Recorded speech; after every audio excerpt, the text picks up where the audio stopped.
ദില്ലി ജന്തർ മന്ദറിലെ മസ്ദൂർ Kisan പാർലമെന്റിലാണുള്ളത്. Parliament budget സമ്മേളനത്തിന്റെ രണ്ടാം ഭാഗം ഇന്ന് തുടരുന്നതിന്റെ പശ്ചാത്തലത്തിൽ കർഷകർ ഒരു വലിയ പ്രക്ഷോഭത്തിലേക്ക് വീണ്ടും കടക്കുന്നതിന്റെ ഭാഗമായിട്ടാണ് ഇത്തരത്തിലേക്കൊരു കിസാൻ പാർലമെന്റ് ഇപ്പോൾ ദില്ലി ജന്തർ മന്ദറിൽ സംഘടിപ്പിച്ചിരിക്കുന്നത്. കഴിഞ്ഞ ദിവസങ്ങളിലൊക്കെ തന്നെ ഇന്ത്യ US വ്യാപാര കരാറും ഒപ്പം തന്നെ BBG രാംജി ബില്ലിലാണ് പുതിയ നയത്തിനൊക്കെ ഭാഗമായിട്ടൊരു വലിയ പ്രതിഷേധത്തിലേക്ക് CIT ഉൾപ്പെടെയുള്ള കർഷക സംഘടനകൾ കടന്നിരുന്നു. അതിനകത്ത് ഫെബ്രുവരി 12-ാം തീയതി ഒരു ദേശീയ പണിമുടക്കിലേക്ക് ഉടർന്ന ദേശീയ പണിമുടക്കിന്റെ ഭാഗമായിട്ട് ഒരു വലിയ വിജയമാണെന്നുള്ള സംയുക്ത കിസാൻ മോർച്ച അടക്കം വ്യക്തമാക്കുന്നതിന്റെ ഭാഗമായിട്ട് ഇപ്പോൾ കർഷകരെയും ഒപ്പം തന്നെ പ്രവർത്തകരെയും ഒക്കെ അനുമോദിക്കുന്നതിന് വേണ്ടിയിട്ടും ഒപ്പം തന്നെ മറ്റ് പ്രധാനപ്പെട്ട ചില ആവശ്യങ്ങൾ ഉന്നയിച്ചുകൊണ്ടുള്ള തുടർ പ്രക്ഷോഭങ്ങൾ സംഘടിപ്പിക്കുന്നതിന്റെ ഭാഗമായിട്ടാണ് ഇത്തരത്തിലേക്കുള്ള ഒരു പാർലമെന്റ് സംഘടിപ്പിച്ചിട്ടുള്ളത്. സംയുക്ത കിസാൻ മോർച്ചയുടെ കോർഡിനേഷൻ കമ്മിറ്റിയിൽ അംഗവും ഒപ്പം തന്നെ നമ്മുടെ സുൽത്താൻ ബത്തേരിയുടെ മുൻ MLA-യുമായിട്ടുള്ള P. കൃഷ്ണപ്രസാദ് ഇപ്പോൾ റിപ്പോർട്ടറിനോടൊപ്പം ചേരുകയാണ്.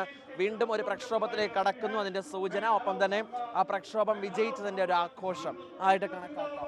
ഒന്ന്, രാജ്യം വലിയ പ്രതിസന്ധിയിലേക്കാണ് പോകുന്നത്. രാജ്യത്ത് മുമ്പ് ഒരിക്കലും ഇല്ലാത്ത വിധത്തിൽ ലേബർ കോഡുകൾ വരുന്നു. അതുപോലെ മൻരേഗ വലിയ പദ്ധതിയായിരുന്നു, അത് മുഴുവൻ തകർത്തു. അതുപോലെ തന്നെ ഇപ്പോൾ US ട്രേഡ് ബില്ല് കൊണ്ടുവന്ന് ട്രേഡ് പോളിസി നടപ്പിലാക്കാൻ വേണ്ടി പറഞ്ഞ് ഇപ്പം നരേന്ദ്രമോദിയുടെ പേര് തന്നെ സറണ്ടർ മോഡിയാണ് എന്ന് കർഷകർ പറയുന്ന പോലെ രാജ്യത്ത് ഒരു കാരണവശാലും മുമ്പ് ഒരിക്കലും ഉണ്ടാവാത്ത വിധത്തിൽ രാജ്യത്തിലെ പ്രധാനമന്ത്രി അടക്കം കീഴടങ്ങുന്ന വിധത്തിലേക്കുള്ള വലിയ പ്രതിസന്ധിയാണ് രാജ്യത്ത് നടക്കുന്നത്. ഇത് കാണിക്കുന്നത് ഇന്ത്യയിലെ വളർച്ച, വികാസം എന്ന് പറയുന്നത് വലിയ പ്രതിസന്ധി നേരിടുന്നതാണ്. ലോകത്ത് മുതലാളിത്തം വലിയ പ്രതിസന്ധി നേരിടുന്നതാണ്.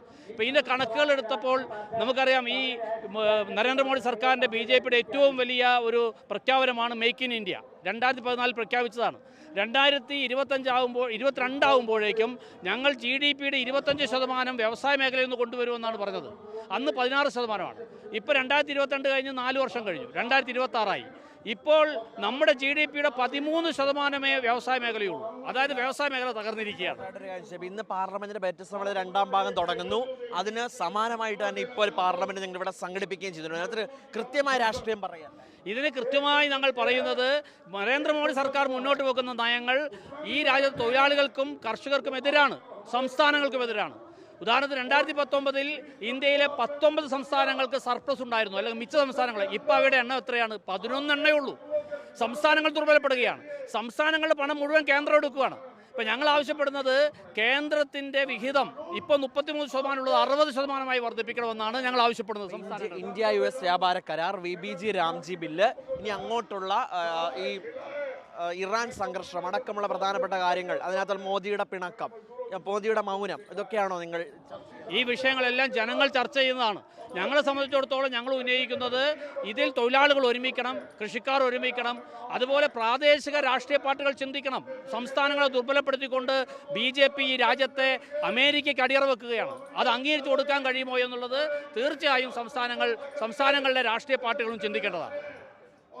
അതുതന്നെയാണ് P. കൃഷ്ണപ്രസാദും വ്യക്തമാക്കുന്നത്. ഇന്ത്യ US വ്യാപാര കരാറിൽ അവരൊരു പ്രതിഷേധം സംഘടിപ്പിച്ചു. അത് രാജ്യത്തെ തൊഴിലാളികൾ അത് പൂർണ്ണമായും ഏറ്റെടുത്തു. ഇനി തൊഴിലാളികൾ തന്നെയാണ് ഇതുമായി ബന്ധപ്പെട്ട് കൃത്യമായ മറുപടി അത് കേന്ദ്ര സർക്കാരിന് നൽകേണ്ടത്. അങ്ങേറ്റം തൊഴിലാളി വിരുദ്ധമായ സമീപനമാണ് 2014 മുതൽ ഇങ്ങോട്ടുള്ള എല്ലാ കാലയളവിലും കേന്ദ്ര സർക്കാർ സ്വീകരിച്ചിരിക്കുന്നതെന്ന് ചൂണ്ടിക്കാട്ടി ഇതുമായി ബന്ധപ്പെട്ടുള്ള വലിയ പ്രക്ഷോഭത്തിലേക്ക് കടക്കാൻ പോകുകയാണെന്നാണ് കർഷക സംഘടനകൾ വ്യക്തമാക്കുന്നത്. അതിന്റെ ഭാഗമായിട്ടുള്ള ഒരു കർഷക പാർലമെന്റാണ് ഇപ്പോൾ ഈ ദില്ലി ജന്തർ മന്ദറിൽ സംഘടിപ്പിക്കുകയും ചെയ്തിരിക്കുന്നത്. നിരവധിയായിട്ടുള്ള കർഷകർ വിവിധ ഭാഗങ്ങളിൽ നിന്ന് ഈ കർഷക പാർലമെന്റിൽ പങ്കെടുക്കുന്നുണ്ട്. ഇപ്പോൾ നേതാക്കളൊക്കെ തന്നെ സംസാരിച്ചുകൊണ്ടിരിക്കുകയാണ്. നേരത്തെ AITUSയുടെ ഭാഗമായിട്ട് അമർജിത് സിംഗ് കൗർ സംസാരിച്ചു, CITയുടെ ഭാഗത്തും സംസാരിച്ചു, INTUSയുടെ ഭാഗത്ത് സംസാരിച്ചു. അങ്ങനെ രാജ്യത്തെ എല്ലാ കർഷകരും ഒരുമിച്ച് നിന്നുകൊണ്ടുള്ള പ്രതിഷേധ പരിപാടികളാണ് ഇപ്പോഴും പുരോഗമിച്ചുകൊണ്ടിരിക്കുന്നത്. വീഡിയോ ജേർണലിസ്റ്റ് നന്ദു പേരാമ്പ്രയ്ക്കൊപ്പം reporter YS Abhinand, in reporter Delhi.